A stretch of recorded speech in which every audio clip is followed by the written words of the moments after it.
بسم الله. السلام عليكم. walaalahayow waxaan fiirsaday video laga soo duubay gabadhii yareed ee saabiriin ee dhiman jirtay Allah yarxamaha raxmatan waasica. run ahaantii waa video aadan dhammaysan karin inaad fiirsato.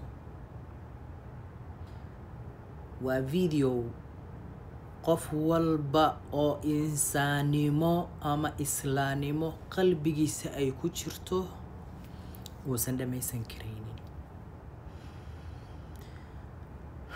waa video qof walba oo fiirsada indhihiisa ka ilmaysiinaysa.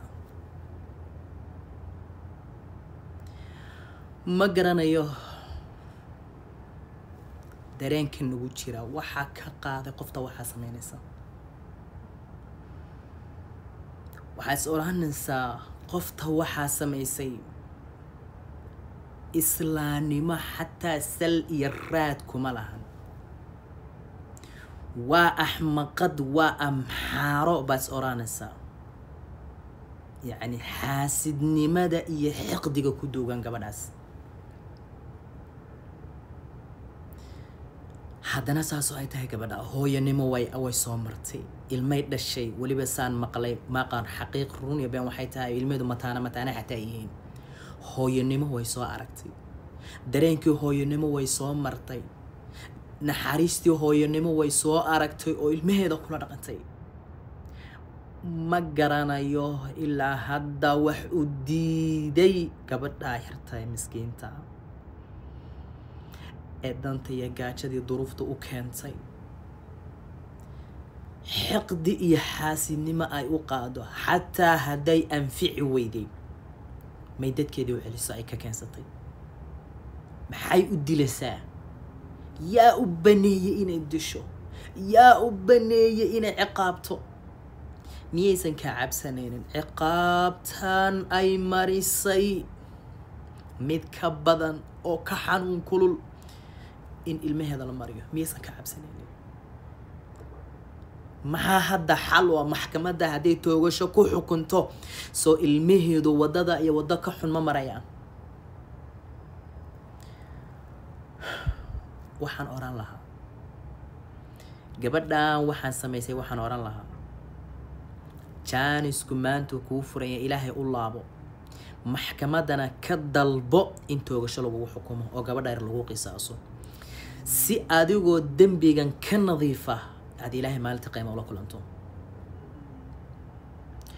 waxaan halkan uga mahad celinayaa oo runtii murugtii aan dareenay wax badan naga khafiifisay gabadha yarta ah ee ag taagan ee okyaalaha iyo jaakada wadata oo xijaaban maasha Allah, oo rabta inay caddayso xaqii ay saabiriin Allah yarxamaha ay lahayd iyo cadaaladeeda inay miiska soo saarto. waxaan ku leeyahay walaal, ilaahay rabbi subxaanahu wa tacaala adduunya aakhiraba garabkaaga ha ahaado. ummadda sharkooda iyo dhibkooda ilaahay dhinaca kaa mariyo, ishooda Allah dhinaca kaa mariyo, adduunya aakhiraba Allah ku barakeeyo, Allahna ku xifdiyo. gurigaaga haddaad reer leedahayna gurigaaga iyo zawjkaaga iyo awlaadaada Allah kuu xifdiyo. haddaadan lahayna zawj wanaagsan iyo guri wanaagsan iyo awlaad wanaagsan Allah ku siiyo. ilaahay rabbi subxaanahu wa tacaala adduun iyo aakhiraba farxadaad ku waarto Allah kugu noolaysiiyo insha Allah. runtii waxaad ka soo baxday meel aysan ummad badan filaynin. dareenkan markii la dareemay oo murugta la arkay, waxaa dhinaca kale ummaddii murugta ka yaraysay waa adiga doodaada, waa hadalkaaga wanaagsan, waa hadalkaaga nadiifka, waa hadalkaaga toosan, waa dhiiranaantaada aad xaqa ku dhiiranayso iyo inaad xaqii iyo xuquuqdii iyo cadaaladii saabiriin miiska soo saarto. adduunya aakhir waa rabbi garabkaaga ha joogaan ku leeyahay walaal. gabadhan waxaan samaysana waxaan ugu celinayaa mar labaad, haddaad ilaahay agtiisa rajo iyo naxariis iyo janno ka doonayso, maxkamadda ka dalbo in toogasho lagugu xukumo oo sabirin lagu qisaaso si adigoo dambigii kaa dhacay aad markaa ilaahay ula kulanto ilmahaaguna adduunku waa kuu badbaadayaan oo rabbi baa kuu badbaadinaya laakiin adoo aan waxba samaynin haddii toogasho lagugu xukumo ogow oo aadan dalban in lagugu xukumo oo aadan toobadkeenkaagii iclaansan oo aadan bannaanka keensanin ogow ilmahaaga xataa haddaad nooshahay ilmahaaga silica aad saabiriin marisay iyo ka badan baa ay mari doonaan waadna ogaan doontaa khayr badan rajayna insha allah. Assalaamu calaykum waraxmatullahi wabarakaatuh.